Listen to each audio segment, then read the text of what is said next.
Hello अस्सलाम वालेकुम।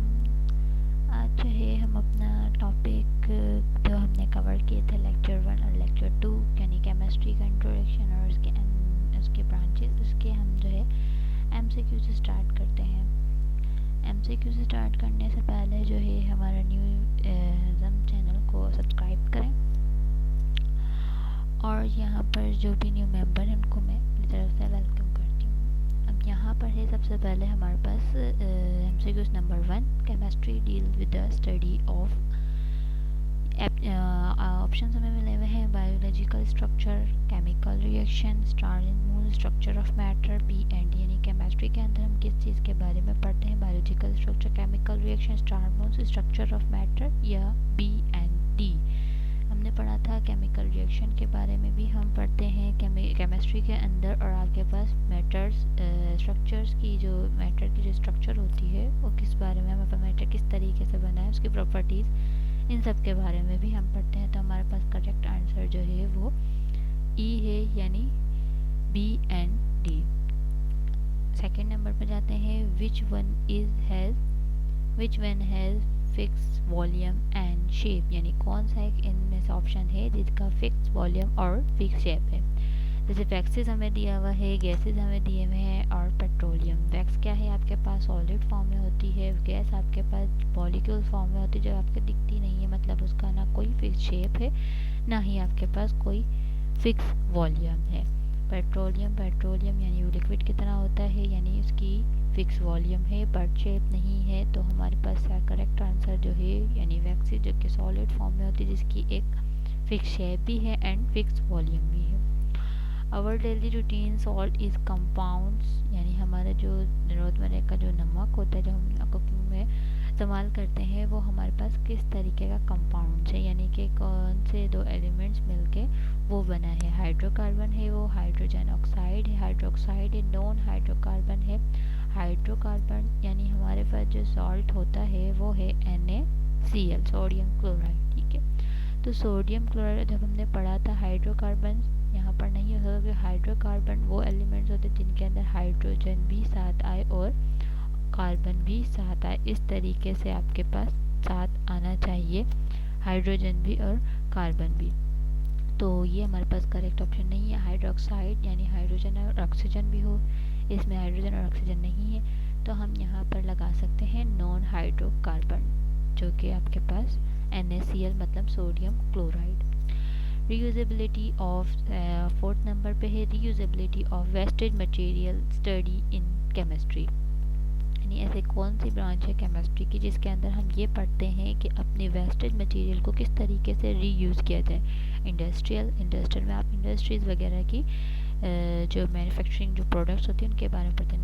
Nuclear में आप ये नहीं पढ़ते, न्यूक्लियर में आप न्यूक्लियर एटम्स वगैरह, न्यूक्लियर वगैरह के बारे में पढ़ते हैं। यहाँ पर मैंने आपको बताया था पहले भी लास्ट टाइम, ग्रीन केमिस्ट्री है जिसके अंदर हम पढ़ते हैं अपने जो कि किस तरीके से हमने एनर्जी को प्योरीफाई एफिशिएंटली यूज़ करना है, या वेस्टेज मटेरियल को किस तरीके से रीयूज़ करना है, वो हम करते हैं ग्रीन केमिस्ट्री के अंदर।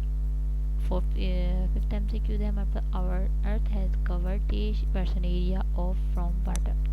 हमारी जो ज़मीन है वो कितने परसेंट वाटर से, कितने परसेंट उसका एरिया ऐसा है जो वाटर से कवर्ड है? ये भी हमने डेमो लेक्चर के अंदर प्रेजेंटेशन में यहाँ पर देखा था कि हमारे पास अर्थ जो है वहाँ पर ह्यूमन लाइफ इसलिए रहती है क्योंकि वहाँ पर ऑक्सीजन और वाटर का जो है वो वाटर और ऑक्सीजन के एग्जिस्टेंस है। तो उसके अंदर कितनी परसेंट है? 75%, 85%, 65%, 70%। तो हमारे पास ऑप्शन करेक्ट ऑप्शन है डी ऑप्शन, यानी 70%। 30% आपकी लैंड है। 6 MCQ है, dash deals with the process of energy from food. यानी ऐसी कौन सी केमिस्ट्री की ब्रांच है जिस जो हमें ये बताती है कि किस तरीके से एनर्जी मिलती है हमें फूड की डाइजेशन या फूड खाने से, किस तरीके से उसका प्रोसेस जो है वो हमें कौन सी केमिस्ट्री इनमें से फॉलोइंग में से बताएगी? मेडिकल केमिस्ट्री या मेडिसिन केमिस्ट्री, आप इसको कहें बायोमेडिकल केमिस्ट्री, बायोकेमिस्ट्री। तो हमारे पास करेक्ट ऑप्शन है यहाँ पर बायोकेमिस्ट्री, क्योंकि हमारे पास और बाकी जो है ये दोनों कोई भी केमिस्ट्री की ऐसी कोई ब्रांच नहीं जो इसका नाम मेडिकल केमिस्ट्री बायोमेडिकल हो। ठीक है, तो हम बायोकेमिस्ट्री के अंदर ये पढ़ते हैं। 7 MCQs है आपके पास। Which reaction is not chemical reaction, ऐसा कौन सा रिएक्शन है जो हमारे पास इन सब में से केमिकल रिएक्शन है। कुकिंग, कुकिंग आपके पास केमिकल रिएक्शन है या नहीं है। ठीक है, पॉल्यूशन, पॉल्यूशन आपके पास क्या है, पॉल्यूशन में भी आपके पास हाइड्रोजन जो ऑक्सीजन है वो किन सब स्मोक वगैरह जो हमारे पास केमिकल्स होते हैं, जो हमारे पास जो के ये जो एटम इनके पार्टिकल्स होते हैं, डस्ट के पार्टिकल्स, स्मोक के पार्टिकल्स, ये जो है वो आपस में केमिकली प्रोसेस होते हैं और ये पोल्यूशन क्रिएट करते हैं। और हमारे पास वाटर की प्योरीफिकेशन यानी क्लोराइड भी जो है वो हमारे पास, क्लोराइड जब हम मिलाते हैं वाटर में तो वो भी फिल्टराइजेशन, वो भी एक केमिकल प्रोसेस है। डाइजेशन हमने देखा था, वो भी आपका एक केमिकल प्रोसेस है। तो हमारे पास 7 हम ये कह सकते हैं कि जो हमारे पास ए है कुकिंग, वो हमारे पास केमिकल रिएक्शन नहीं, केमिकल प्रोसेस हो सकता है, केमिकल रिएक्शन नहीं हो सकता, क्योंकि आपके पास केमिकल रिएक्शन में दो आपके पास केमिकल, दो एलिमेंट्स केमिकली मिले तो हमारे पास कोई ना कोई सब्सटेंस, कोई ना कोई आपके पास कंपाउंड प्रोड्यूस करें। एट हमारे पास यहाँ पर which element chemically vastly use commercially, कौन सा एलिमेंट हमारे पास वॉस्टली यूज़ होता है ज़्यादातर कमर्शियली वे में। कमर्शियली मतलब आपका इंडस्ट्रियल जो यानी कि एजेंट्स और डिटर्जेंट वगैरह में कमर्शियली जो प्रोडक्ट्स होते हैं इन सब में ज़्यादातर यूज़ होता है। तो इसमें से हाइड्रोजन, क्लोराइड, सोडियम क्लोराइड, यहाँ पर ऑप्शन जो है वो आपके पास क्लोरीन। तो ज़्यादातर कमर्शियली यूज़ जो होता है वो हमने बुक में से भी पढ़ा था। तो हमारे पास जो केमिकली कमर्शियली जो यूज़ होता है वो क्लोरीन यूज़ होता है।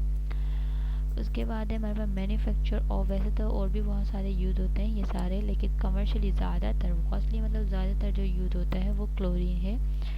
ठीक है, उसके बाद हमारे पास 9 नंबर पर manufacture of glass, cement, medicine, test, chemistry, यानी कि हमारे पास जो केमिस्ट्री के अंदर इन सब की मैन्युफैक्चरिंग, ग्लास, केमेंट और मेडिसिन, कौन सी केमिस्ट्री, कौन सी ब्रांच ऑफ केमिस्ट्री के अंदर हम इन सब की चीज़ें बनने का प्रोसेस देखते हैं, या वो हमें बताता है कौन सी इसकी केमिस्ट्री की ऐसी ब्रांच है। जैसे हमारे पास है यहाँ पर ए ऑप्शन में लगा इंडस्ट्रियल, इंस्ट्रूमेंटल, न्यूक्लियर।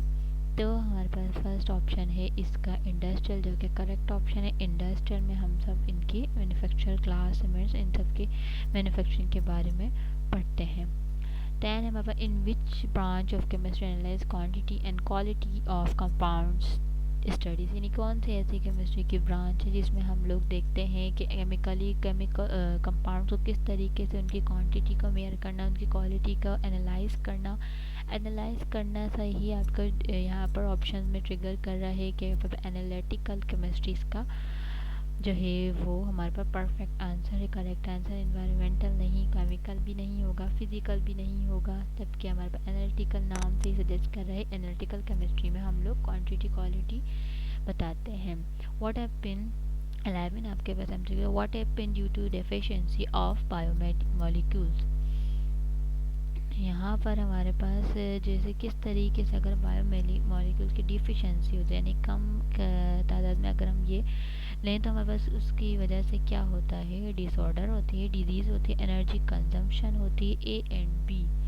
तो यहाँ पर हमारे पास जो है हमने देखा था जब हम बायोकेमिस्ट्री में क्या बताती है कि मॉलिक्यूल्स कम की वजह से आपके अंदर ज़्यादा डिजीज़ हो जाती है, वाटर की पानी की पीने की, कम पानी पीने की वजह से, यानी गंदा पानी पीने की वजह से, फिर उसको जो है वो हमारे पास प्रोसेस करते हैं। ये सारी चीज़ें हम लोगों के पास यानी कि क्या कॉज करती हैं, डिसऑर्डर और आपके पास डिजीज़, ए एंड बी है या फिर आपके पास जो है वो डिजीज़। तो हम यहाँ पर देखते हैं बी जो है वो करेक्ट ऑप्शन है। डिसऑर्डर किस चीज़ की डिसऑर्डरनेस, ये चीज़ हमें उन्हें बताई हुई, तो हमारे पास बी जो है वो सही ऑप्शन है। 12 में है हमारे पास the study of hydrocarbons and their drives compound is, यानी किन केमिस्ट्री में हमारे पास किसके बारे में, हाइड्रोकार्बन्स के बारे में, और उससे जो निकले हुए कंपाउंड्स हैं उससे जो ड्राइव होते हैं दूसरे, उनसे जो और दूसरे कंपाउंड्स बनते हैं। हाइड्रोकार्बन यानी हाइड्रोजन और कार्बन का मिक्सचर